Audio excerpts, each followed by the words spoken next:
여러분들 무려 1700만 관객을 동원했던 명량의 감동을 기억하고 계시나요? 어마어마한 해상 전투씬을 보여줬던 영화 명량의 후속편이자 프리퀄인 한산용의 출연이 한산도 대첩 430주년을 맞아 무려 8년 만에 다시 찾아왔습니다. 믿고 보는 김한민 감독의 이순신 장군님 시리즈의 시간 순서상 첫 번째 작품인 이번 영화는 마지막 작품이 될 노량 죽음의 바다와 동시에 촬영되었다고 하는데요. 이번 영상에서는 이때까지의 예고편들을 시간 순서대로 살펴본 후 역사적 사실에 비추어 보아 영화의 관전 포인트를 짚어보도록 하겠습니다. 코시국 따윈 이겨버리고 천만 관객을 동원하며 한국 영화계에도 용을 출연시켜줄 것 같은 영화 한산용의 출연 시작하겠습니다. 먼저 어느 일본의 전선에 시원하게 구멍이 뚫리는 장면을 보여주며 시작되는데요. 3개의 줄무늬가 있는 구루시마 가문의 깃발이 나오는 것으로 보아 이 전투는 구루시마 미치유키가 사망한 당포해전에서의 모습인 것 같습니다. 이 전투에서 사망한 구루시마 미치유키는 전작인 영화 명량에서 류승룡 배우가 연기한 쿠루시마 미치우사의 형이기도 하기 때문에 어떻게 그려질지가 궁금하네요. 참고로 거북선은 이순신 장군의 2차 출전의 첫 전투인 사천해전에서 처음으로 선보인 후 당포해전, 당항포해전, 율포해전에서 왜군들을 공포로 몰아넣었는데요. 이렇게 조선 수군의 최신 전선인 거북선에게 처참하게 발려버린 후 대파된 배를 왜군의 침략 거점인 부산포로 가져와 대책 마련에 고심하는 모습을 보여줍니다. 이때 변요한 배우가 연기한 와키자카 야스하루가 등장하는데요. 영화 명량에서는 조진웅 배우가 연기하며 이순신 장군을 마주하길 두려워하는 모습을 제대로 보여주었죠. 하지만 이때는 아직 이순신 장군에게 두드려 맞기 전이라서 그런지 혈기왕성한 모습을 보여주는데요. 와키자카는 조선의 거북선에서 떨어져 나온 용의 이빨을 도장처럼 콕 찍으며 이에 대한 준비를 하는 모습을 보여줍니다. 또한 이순신 장군이 하객진을 쓸 거라는 첩보도 입수한 것으로 보이는 대사가 등장하는데요. 원래 하객진은 육상 전투에서 쓰던 포위 선멸용 진법으로 이를 응용한 어린 하객진을 해상에서 최초로 사용한 전투가 한산도 대첩입니다. 하객진에 대해서는 예고편 마지막 부분의 전투 장면에서 자세하게 설명드리도록 하겠습니다. 다음 장면에서는 여수의 전라자수영에서 이순신 장군이 장수들과 함께 작전회의를 하는 모습을 보여주는데요. 이때 이순신 장군은 성벽을 바라보며 하객진에 대해 구상한 듯한 장면이 나옵니다. 이 장면은 아마 이순신 장군이 함경도에 근무하던 시절 여진족의 침략에 맞서 싸웠던 녹둔도 전투 등을 떠올리며 이때 싸웠던 경험을 바탕으로 바다 위의 성인 하객진을 구상한다는 영화적인 각색이 있지 않을까 싶습니다. 또한 손현주 배우가 연기한 원규는 지금은 조선 수군이 불리하니 공세가 아닌 수세를 해야 한다며 언성을 높이는데요. 실제 역사에서 원규는 공세를 주장했기 때문에 이 또한 영화적인 각색이 있는 걸로 보여지네요. 순신은 그런 원균을 향해 병법을 모른다고까지 했다. 다음으로는 왜군과 조선 수군의 출전 장면인데요. 이순신 장군님이 새벽에 군사들을 모아두고 출정사를 하는 모습이 나오네요. 이순신 장군은 전략가이기도 하지만 사람들을 독려시키는 웅변에도 능했다고 하는데요. 대표적인 예가 명량해전 출정사에서 했다고 전해지는 죽자고 하면 살고 살자고 하면 죽는다는 명언이 있습니다. 한산도 대첩전에는 과연 어떤 출정사를 하며 부하들을 공후시킬지 기대가 되는 부분입니다. 그리고 드디어 한산도 대첩인데요. 먼저 한산도 대첩의 경과에 대해 간단하게 설명해 드리겠습니다.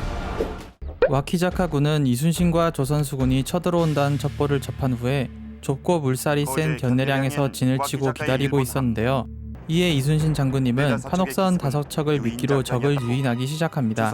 약 한 달 전에 육지에서 벌어진 용인 전투에서 큰 병력차의 조선군을 상대로 승리한 적이 있던 와키자카군은 자신감이 넘쳐 흘렀던 나머지 이 작전에 낚이게 되어 한산도 앞바다로 나오게 되는데요. 하지만 조선 수군은 판옥선의 우수한 선회 및 정지 능력을 활용하여 공격 대형인 척하고 있던 어린진에서 포위 선멸 대형인 하객진으로 순식간에 진영을 바꾸게 됩니다. 또한 근처 섬들에 매복해 있던 함대들도 합류하여 원거리 함포 공격과 거북선에 의한 충파 공격을 통해 적을 괴멸시키게 됩니다. 예고편에서도 유인 작전과 함께 판옥선이 급선해야 하는 장면이 등장하는데요.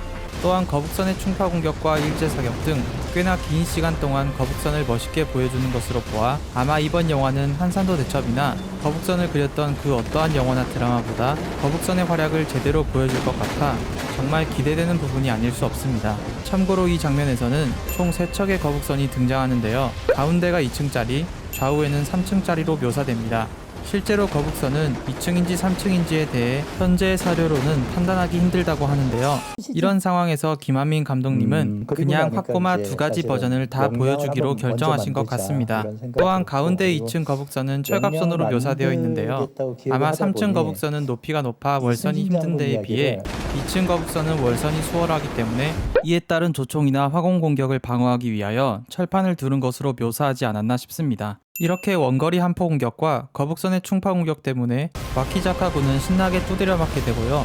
이런 엄청난 피해 속에서 겨우겨우 접선에 성공한 후 월선 백병전을 펼치는 모습을 보여줍니다. 이런 왜군의 처절한 모습을 보니 오히려 불쌍함이 느껴질 정도네요.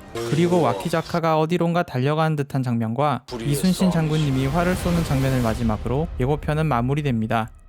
이번 영화는 세계 4대 해전이자 임진왜란 3대 대첩 중의 하나인 한산도 대첩에 대한 영화이기 때문에 근세 이전을 다룬 그 어떠한 해상전투 영화보다 화려하고 압도적인 스케일을 보여줄 것 같은데요.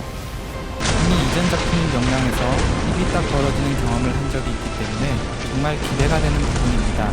이전 작품인 명량에서는 겨우 13척의 전선만이 남게 된 절망적인 상황에서도 용감하게 맞서 싸우는 용장으로서의 이순신 장군님의 모습을 보여주었다면 이번 작품에서는 수적으로는 다소 밀리지만 아직 조선 수군이 건재하던 시절 일본 수군과 주력 대 주력으로 맞붙어 압도적인 승리를 거두는 지장으로서의 이순신 장군님의 모습을 볼 수 있을 것 같아 기대가 됩니다.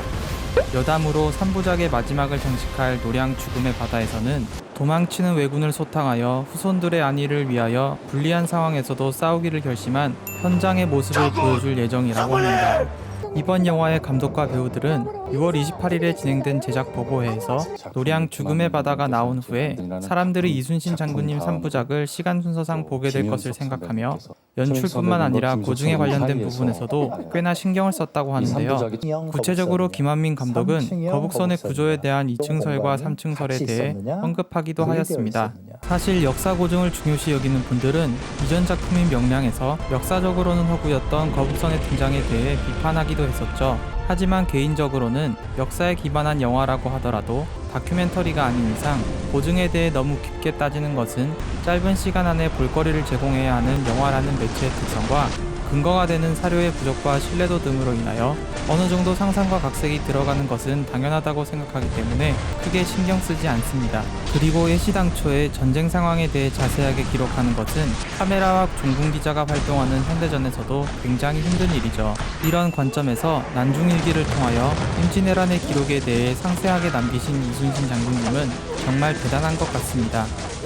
마지막으로 이번 영화에서는 이미 앞에서 말씀드린 것 같이 한산도 대첩 이외의 전투들도 다수 등장할 것 같은데요. 일단 거북선이 처음으로 등장했던 2차 출전의 첫 전투인 사천해전, 그리고 구르시마 가문의 깃발이 나옴으로써 등장이 기정사실화된 당포해전, 마지막으로 공개된 영화의 스틸컷에서 와키자카가 말을 타고 진두지휘를 하고 있는 듯한 모습이 있는 것으로 보아 용인 전투에 대해서도 짧게나마 묘사될 것으로 보입니다.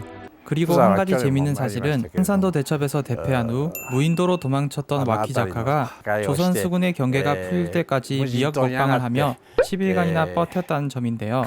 개인적으로는 이 장면에 대한 직접적인 묘사가 나온다면 웃음을 참지 못할 정도로 재밌을 것 같지만 진중한 영화에서 이런 장면이 나오면 자칫 분위기를 깰 수도 있기 때문에 어떻게 될지는 직접 영화관에서 확인해봐야 할 것 같습니다. 이번 영상은 여기까지인데요. 다음 영상에서는 한산도 대첩에 사용된 무기와 전선에 대해 한산도 대첩의 전후의 주요한 전투들과 함께 설명하는 시간을 가져볼까 합니다. 이번 영상이 마음에 드셨다면 구독과 좋아요 부탁드리겠습니다. 시청해주셔서 감사드립니다. 구독 2번 누르면 안 돼요.